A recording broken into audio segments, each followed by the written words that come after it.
अब बात करेंगे महाराष्ट्र के डिप्टी सीएम अजित पवार की, जिन्होंने शराब की दुकानों और बियर शॉप को लेकर बड़ा ऐलान किया है। उप मुख्यमंत्री और वित्त मंत्री अजित पवार ने विधानसभा में ऐलान किया कि राज्य में किसी भी हाउसिंग सोसाइटी के कमर्शियल दुकानों में शराब बियर की नई दुकान खोलने के लिए संबंधित सोसाइटी की एनओसी यानी नो ऑब्जेक्शन सर्टिफिकेट अनिवार्य है। उन्होंने कहा कि अगर सोसाइटी एनओसी नहीं देगी तो उस सोसाइटी में शराब या बियर की दुकान नहीं खोल सकेंगे। साथ ही महानगर पालिका क्षेत्र के किसी वार्ड के लोग अगर शराब बियर की कोई दुकान बंद करना चाहते हैं तो मतदान कराने के बाद 75% लोग विरोध करते हैं तो उसे बंद करना होगा।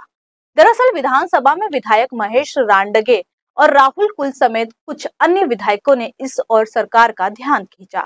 विधायकों का कहना था कि राज्य में कई सारी हाउसिंग सोसाइटी में बियर शॉप शराब की दुकानें धड़ल्ले से खोली जा रही है। इससे वहां पर शराबियों के उपद्रव, वाद विवाद और महिलाओं से छेड़खानी की घटनाएं बढ़ रही हैं, जिसके चलते स्थानीय लोग भी बेवजह परेशान होते हैं। वहीं पूर्व मंत्री सुधीर मुनगंटीवार ने बियर शराब की दुकानें खोलने की नियम के कानून में संशोधन की मांग की है। वहीं विधायकों के सवालों का जवाब देते हुए उप मुख्यमंत्री अजित पवार ने साफ किया कि सरकार शराब बिक्री को बढ़ावा देने के खिलाफ है। फिलहाल तो राज्य में दशकों से शराब बिक्री के नए लाइसेंस नहीं जारी किए जा रहे हैं। स्कूल, कॉलेज, धार्मिक स्थलों के पास शराब दुकान खोलने की अनुमति है ही नहीं। अब यदि किसी क्षेत्र में स्थानीय लोग किसी भी शराब की दुकान बंद कराना चाहते हैं तो मतदान प्रक्रिया के तहत 75% वोटिंग बहुमत से दुकान को बंद करना अनिवार्य होगा। विधानसभा में वित्त मंत्री पवार ने कहा कि शराबबंदी कानून का सख्ती से पालन करने के लिए सरकार हर संभव कोशिश करती है। उन्होंने साफ कहा कि सरकार का उद्देश्य शराब बिक्री को बढ़ावा देना नहीं है, बल्कि अवैध शराब बिक्री को रोकने और कानून व्यवस्था को सुदृढ़ करने पर ध्यान केंद्रित करता है। जवळपास 1972 नंतर एक देखील नवीन दुकान आपण कुठं महाराष्ट्रामध्ये मंजूर केलेलं नाहीये। आता काही भागामध्ये दुकानं आहेत, परंतु ती दुकानं असताना स्थलांतरित करण्याचे काही प्रस्ताव हे विभागाकडे येतात आणि विभागाकडे प्रस्ताव आल्यानंतर त्याच्याबद्दलची तपासणी होते, शहानिशा केली जाते आणि त्याच्यानंतर त्या भागामध्ये ते दुकान मंजूर केलं जातं, म्हणजे स्थलांतरित करणारं दुकान मंजूर केलं जातं। अध्यक्ष महोदय, त्यामध्ये कायदा सुव्यवस्थेच्या संदर्भामधला देखील विचार केला जातो किंवा पोलिसांचा त्याच्याबद्दल काय मत आहे, पोलिसांची संमती आहे का, आणि अशा पद्धतीनं मग त्याबद्दलचा निर्णय त्या ठिकाणी घेतला जातो।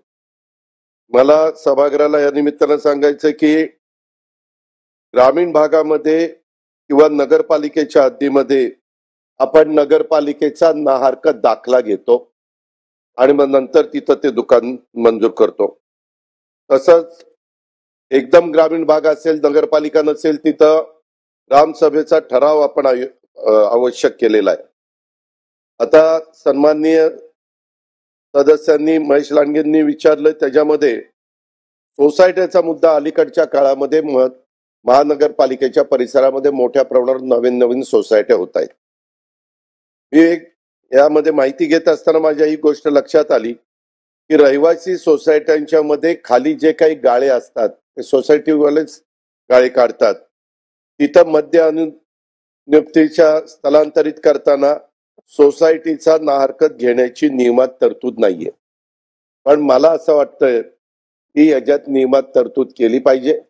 जर तिथं सोसायटी एखादी नवीन निर्माण होत असेल, 2000, 1000, 100, 150 काय लोक तिथं राहत असतील, तर त्यांना त्यांच्या सोसायटीमध्ये खालच्या गाळ्यांच्या मध्ये कशा प्रकारची दुकानं असावीत हा शेवटी त्यांचा अधिकार आहे। म्हणून सोसायटीची एनओसी असेल तरच अशा भागामध्ये दुकानं स्थलांतरित देण्याच्या बद्दलचा निर्णय घेण्यात येईल आणि लवकरच त्याच्याबद्दलची नियमामध्ये तरतूद केली जाईल, जेणेकरून हा जो काही अडचणी येत आहेत तो प्रश्न निकाली निघेल।